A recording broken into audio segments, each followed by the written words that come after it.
লক্ষ্মীমঙ্গলার 33 টিকাটিং চলছে।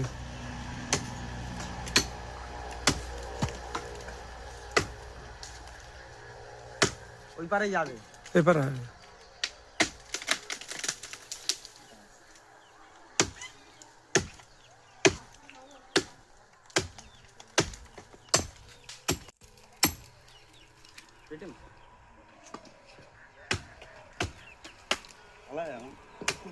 পড়েছে।